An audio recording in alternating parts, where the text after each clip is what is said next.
Terima kasih Tip Menip. Jadi ini sekarang yang menjadi keluhan masyarakat kita.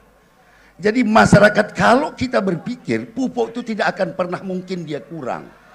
Tetapi selalu pada saat musim tanam, pupuk ini dia tidak ada. Langka. Tidak bukan masalah harganya, tapi kelangkaannya. Nah oleh karena itu saya ingin bertanya kepada paslon nomor urut 5. Bagaimana cara tata kelola pupuk ini yang baik sehingga masyarakat petani ini tidak lagi mengeluh.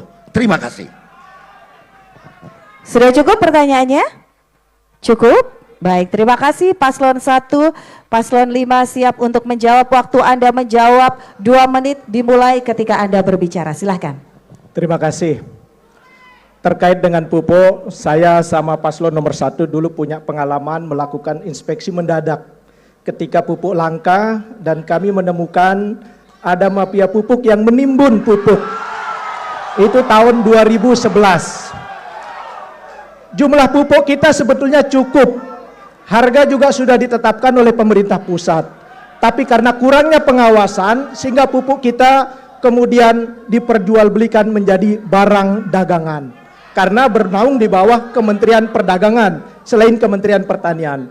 Oleh karena itu 2 hal yang dilakukan oleh pemerintah kabupaten. Pertama, lebih awal mengirim surat kepada pemerintah pusat dengan data-data yang benar, jumlah lahan, jumlah petani, sehingga jangan sampai jatah Lombok Timur berkurang karena kelalaian pemerintah daerah untuk mengirim surat kepada pemerintah pusat.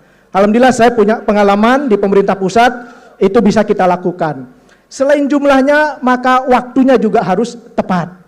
Oleh karena itu, kita harus memastikan tidak boleh terlambat dalam mengajukan kebutuhan pupuk di Lombok Timur. Dan terakhir, harus ada pengawasan. Selain kepolisian, ada Pol PP, saya akan melibatkan kelompok-kelompok tani untuk mengawal. Begitu pupuk masuk dari lembar, kita awasi jangan sampai ditimbun sehingga jumlahnya menjadi terganggu di daerah-daerah petani yang menjadi kebutuhan pupuk di lahan-lahan sawah mereka. Jadi harus ada pengawasan agar tidak ada permainan para mafia pupuk di Lombok Timur. Terima kasih.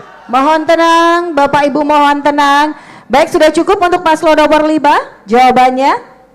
Ya, kita persilakan untuk paslon nomor urut 1 untuk memberikan tanggapan. Waktu Anda 2 menit dimulai ketika Anda berbicara. Silahkan. Baik, terima kasih. Jadi apa yang disampaikan oleh paslon 5 tentunya kita tambahkan karena kita semuanya itu mengerti kebutuhan yang kita lakukan, berapa pupuk yang kita butuhkan sesuai dengan RDKK yang ada.